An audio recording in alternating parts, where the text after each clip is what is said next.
الرحيم. يا أيها الذين آمنوا إنا خلقناكم من ذكر وأنثى وجعلناكم شعوبا وقبائل لتعارفوا إن أكرمكم عند الله أتقاكم إن الله عليم خبير. صدق الله العلي العظيم. الحضور الكرام، السلام عليكم ورحمة الله وبركاته. يسعدنا ويثلج صدورنا هذا الجمع المبارك الذي يمثل أبناء عشيرتنا في جنوبي بغداد وباقي المناطق في بغداد باختلاف مسمياتهم وعناوينهم، وإنه إن عبر عن شيء فهو يعبر عن الأصالة والتكاتف والتلاحم وعمق العلاقات والروابط بين أبناء عشيرتنا الكريمة. أيها الأخوة، إن الأوطان لا تشيد بالكلمات ولا بالأمنيات، فمن أجل بناء هذا البلد أمامنا مرحلة تتطلب منا العمل المشترك من أجل إعادة الحياة إلى جسد هذا البلد الجريح أمنيا وصحيا واقتصاديا وسياسيا، وهذه مسؤولية كبيرة ملقاة على عاتقنا جميعا، شيوخ وأبناء عشائر وقادة مجتمع وقادة عسكريون، خدمة للعراق العظيم وترجمة لتاريخ بلدنا العريق، وإيمانا منا جميعا بإنصاف هذا الشعب المظلوم، حيث إن نفوذ العشائر الاجتماعي وثقلها السياسي في مراحل تاريخية مختلفة فرض على الدولة العراقية أن تتعاطى مع هذا الواقع وبطريقة تضمن توظيف العشيرة بشكل براغماتي، كما أن الفكر السياسي يتحول إلى سلوك وممارسة سياسية يتبلور داخلها شكل الحكم وطبيعة النظام السياسي في الدولة.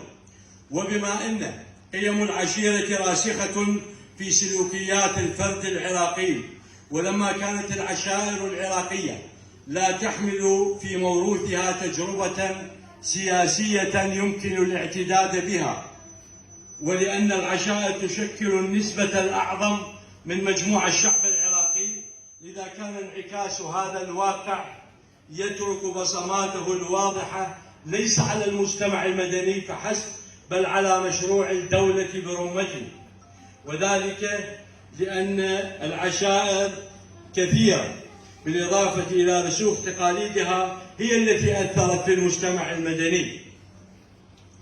لذلك من هذا المنبر، منبر العشائر، منبر عشيرة البومحي الطائية، وباسم الشيخ عجم العلوان الشلال زعيم البومحي وبحضوركم جميعا نعلن ترشيح ابن العشيرة البار الدكتور محمد عبد الأمير المحياوي صاحب الخلق الرفيع والسيرة الناصحة لانتخابات مجلس محافظة بغداد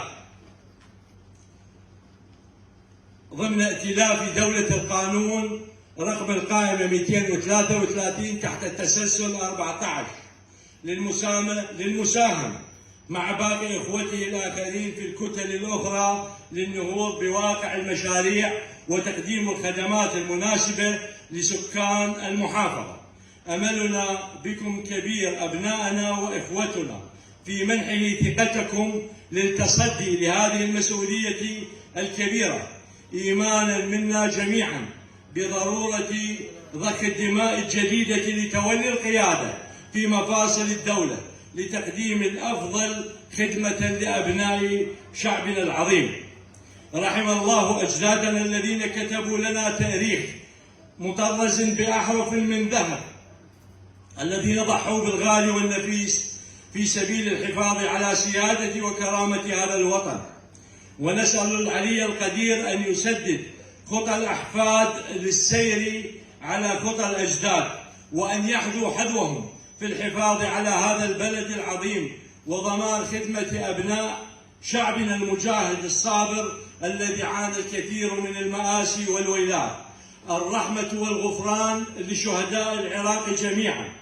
ونتقدم بالشكر والتقدير لكل إخوتنا وأبنائنا في حضورهم هذا المؤتمر المبارك، ومن وفد معهم من الأصدقاء والأحبة من العشائر الأخرى. سدد الله خطاكم بالسؤدد والصواب. والسلام عليكم ورحمة الله وبركاته.